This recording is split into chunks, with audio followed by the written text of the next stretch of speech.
Is great in her own right.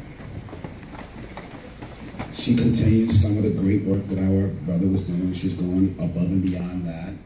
And we're just thankful to have her and our presence every time that we have a function like this. We call her, she's there, she supports it, and we're just grateful that you're here today. So this award reads, Community Service Award to the Lawyer, Nicholas Lewis, for your dedication, commitment, and steadfast support to the New York Alumni Foundation, Incorporated. We salute the dedicated leadership you have provided our youth and devotion to continuing your family legacy to keep going no matter what. That was brother, or one of his favorite sayings, keep going no matter what. And further, recognize your commitment to continuing our efforts of training tomorrow's leaders today. Reginald F. Lewis Memorial Scholarship Luncheon, May 31st, 2015. Jose Sinan, Chairman, New York Alumni Foundation. Mrs. Lewis, congratulations.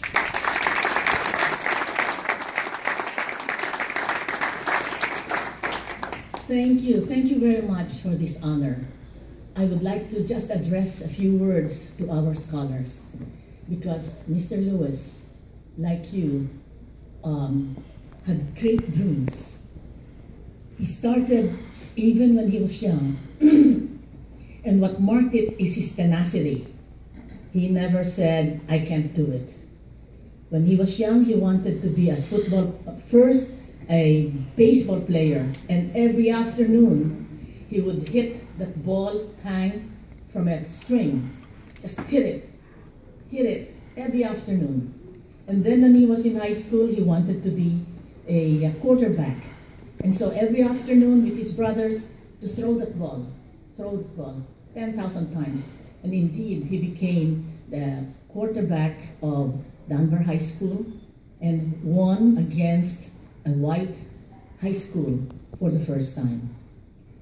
For Virginia State, when there was summer program at Harvard Law School, he was not chosen among the four, and he hounded the professor the whole semester to include him, even if he was not chosen.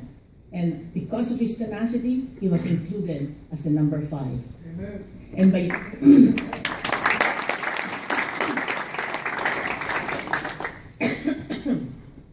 and because of Harvard Law School, and because of that summer program, he was chosen to enter Harvard Law School without applying and without even taking the LSAT. Tenacity.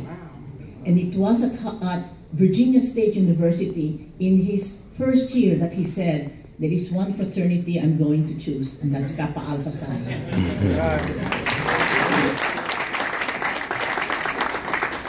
He wanted to buy a company, although he was a very successful lawyer, practicing lawyer, doing corporate law.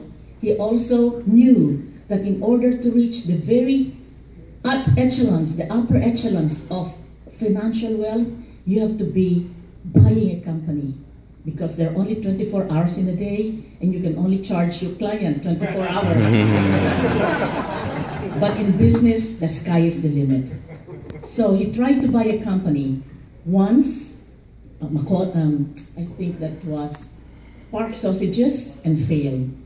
The second one was Caribbean Broadcasting. He tried to buy it. Before he could get the financing, it was sold to somebody else, second failure. And the third failure was Almet. He worked on this deal for 18 months. He flew to California several times, even gave found a summer job for the owner of the company's daughter.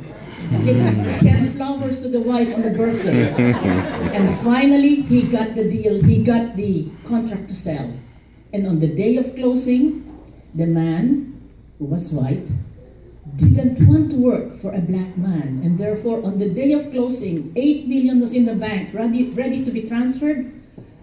The man accused him of telling him that he should keep 2 books, which was a lie. And so, as you know, for those of you who knew my husband, he immediately lashed out, "You bleep, bleep, bleep." And with those harsh words, the man also said, "You bleep, bleep, bleep too." And you can see that deal falling down the drain. Lost 18 months of hard work, gone. And when he came home, I didn't know this. I just learned it when I read his book, Why Should White Guys Have All the Fun? That when he came home, he felt the walls closing in on him, because that's his third failure. He worked it so hard. But then he didn't say, oh, because he was a racist, which I think was right. He didn't say, why did my lawyer not do this? Or why did my accountant not do this? He didn't say, pointing to others, he pointed to himself. 3 failures, what have I done wrong? And so he looked at himself. What are the successful men who did this? Henry Travis, Sir Jimmy Goldsmith, they've been successful in buying business. What are they doing that I'm not doing? And he understood. He was trying to do the deal all by himself.